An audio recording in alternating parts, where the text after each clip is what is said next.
Hello, amateurs, and welcome to another episode of Hot Topics, where we're going through some tactical analysis of what we might see in the World Cup. And I've got Tom Hicks with me here again today. Tom, how are you? Yeah, I'm really well, Tim. How are you? Very well, thank you. Now, we are going to look at transition versus possession. And I think we'll start with the most basic question. And I think we all understand what possession is. But in rugby terms, what exactly do we mean by transition?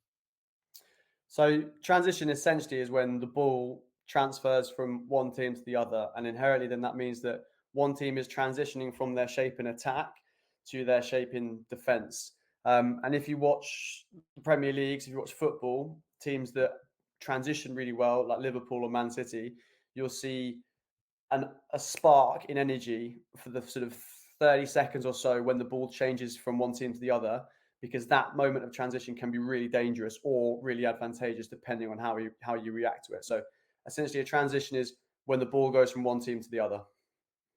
Right. Okay. Perfect. And so what type of transitions might we see in rugby? Give me some examples. So yeah, I mean, you get, like we spoke about before, the unstructured ones or the structured ones. So generally speaking, though, a transition comes from when the ball is in play. So it can either be on a kick or a kick return, or it can be on a skill error, so a handling error, the ball goes forward, you play under advantage, or it can be from a turnover, or a missed line out, or very rarely a scrum against the head. Yeah, very, very rarely nowadays. Very rarely. Um, yeah. So you mentioned that spark and energy. As a coach, how are you coaching that? How are you getting teams to react quickly?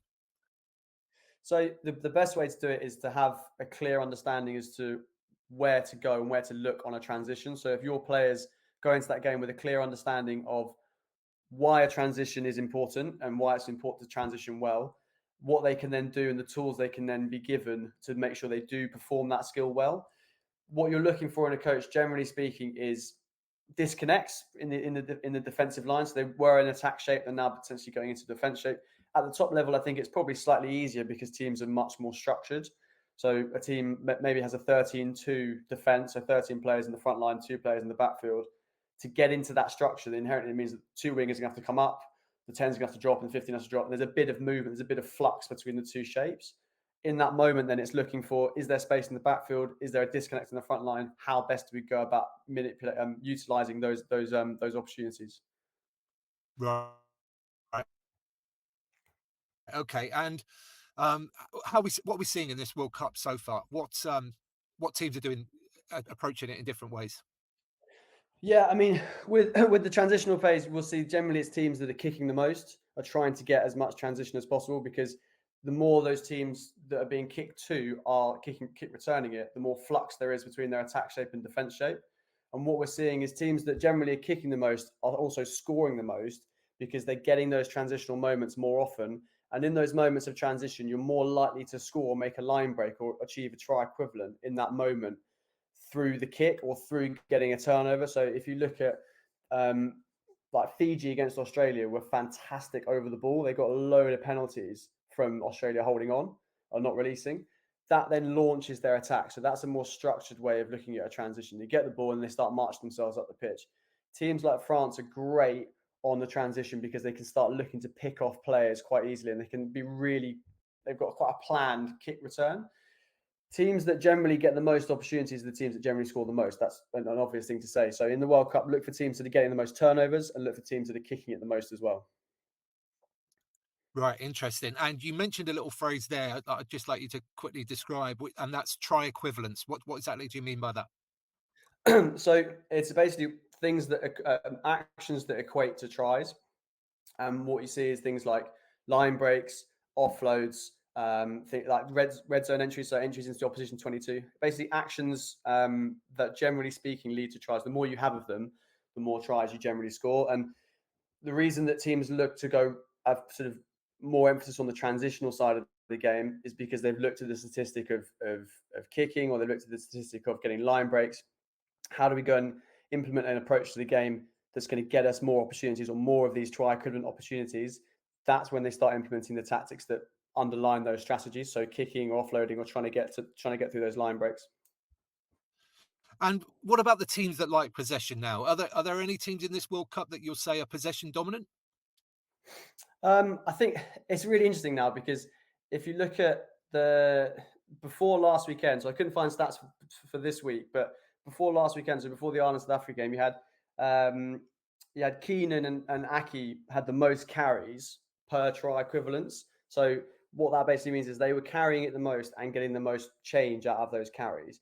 Now Ireland are very happy to go multi-phase, and that's really interesting because what we're seeing is teams that are looking to go multi-phase now are actually generating a lot of opportunities. If you look at the France New Zealand game in the first week, they had the ball in hand for 12 and 13 minutes respectively, and it gave them then 57 and 55 attacking platforms, which is a lot. If you then compare that to the England Argentina game from the first week, that was 11 and 12 minutes respectively of ball in hand time. And what you then had was 41 and 36 attacking platforms to play off. So you're playing 41 for attacking opportunities for England versus 57 and 55 for France and New Zealand. It's similar statistics for Ireland as well, particularly when you look at how well they play inside the opposition's 10 to try line. They're looking at going possession focused quite a lot of the time, and they've got some incredible shape resilience. And by that, I mean their ability to stay in shape, to hold shape, to go through 10, 12, 13 phases and still be in what you would look at and go, that's a good shaped rugby. They've got shapes off 9, shapes off 10. With that in mind, I think you're looking at teams that are more, they have a better appetite for risk. Lots of teams view possession as a risk. I don't, but a lot of coaches do, particularly if it comes with their negative territory in minutes and percentages. Teams like Ireland and South Africa now are looking at having a greater appetite for that risk of possession. But they're also coupling it with really, really intelligent kicking games too. But I would say of the teams that are left in the World Cup going after this weekend, teams to look at in terms of possession is Ireland and South Africa. I think they're the best in the world at it. Yeah, this risk appetite is a very good one. I think it was during the Six Nations that Ellis Genge was quoted as saying, if you carry the ball sort of 10 times into possession inside the 22, that's 5 opportunities for turnover, which is 5 opportunities to lose the ball. When he was explaining why England were basically chipping the ball when they get inside the 22 all the time.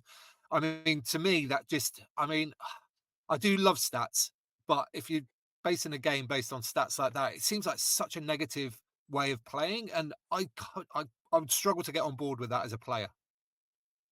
Yeah, it's a very risk averse way of approaching the game. And like I say, if you define like a lot of coaches, if you define risk as possession in rugby, and if you take the kind of insurance model, who's going to underwrite that insurance for that risk? And you look at teams that then mitigate for that risk, and then they go and write good policies for that risk. Teams like Ireland and South Africa are taking it and realizing that they're getting 57, 55, nearly 60 odd attacking opportunities through having longer ball in hand time.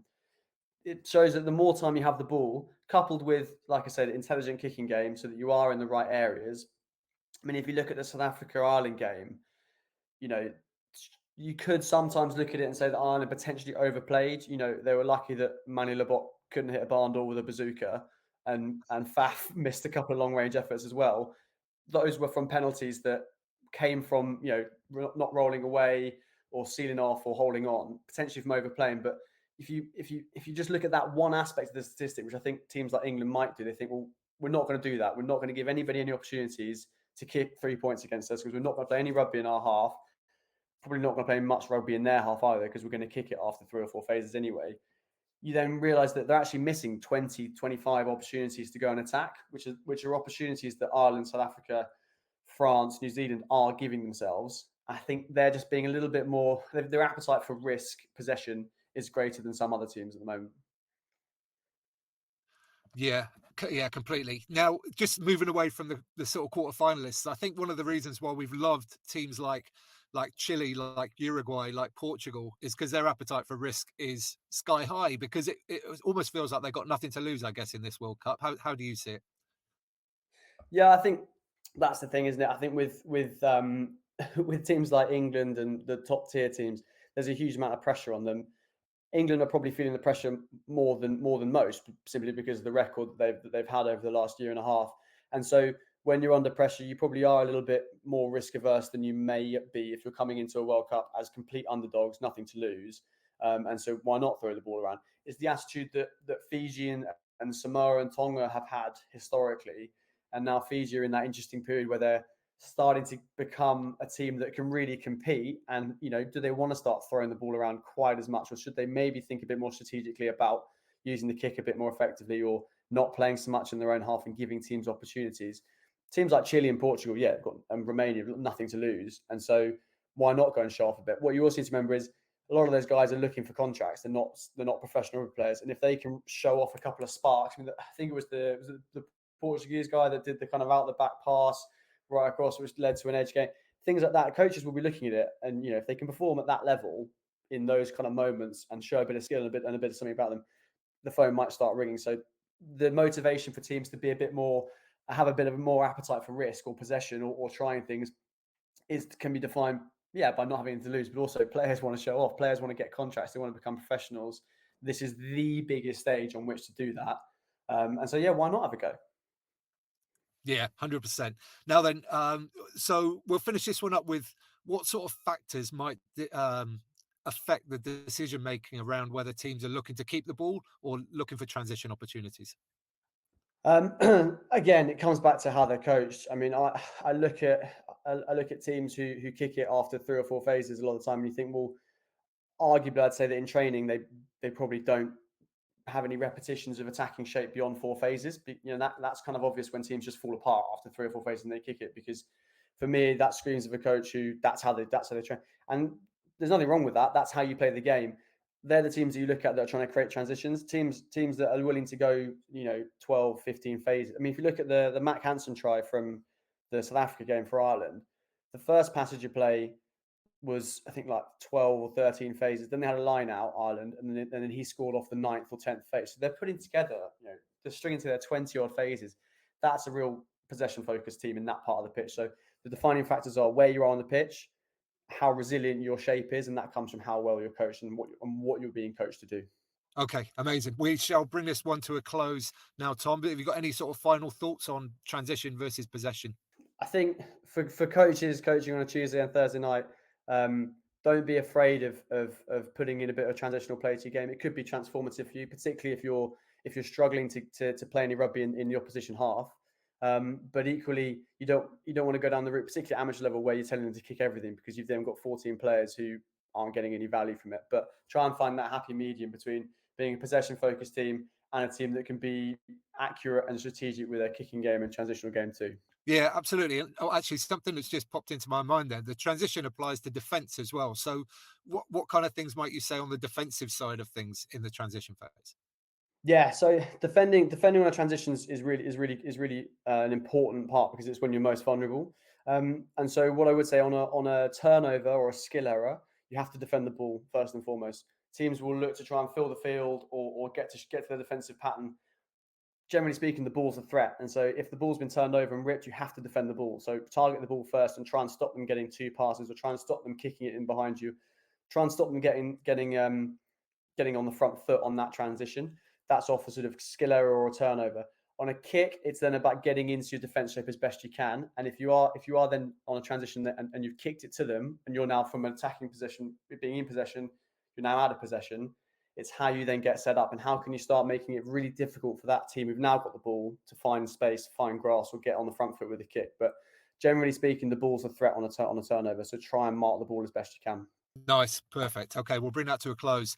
Do you guys listening at home, if you've got any questions, let's have them in the comments down below. Anything you think we missed on this idea of transition versus possession, I'd love to hear your thoughts as well. Give this video a thumbs up while you're down there, and hit subscribe so you don't miss the rest of this skills sessions that we're doing here for the Rugby World Cup with Tom. So just easy to say, Tom, thanks very much. I know, absolute pleasure. Thanks for having me, Tim. No worries. And for you at home, get out and play.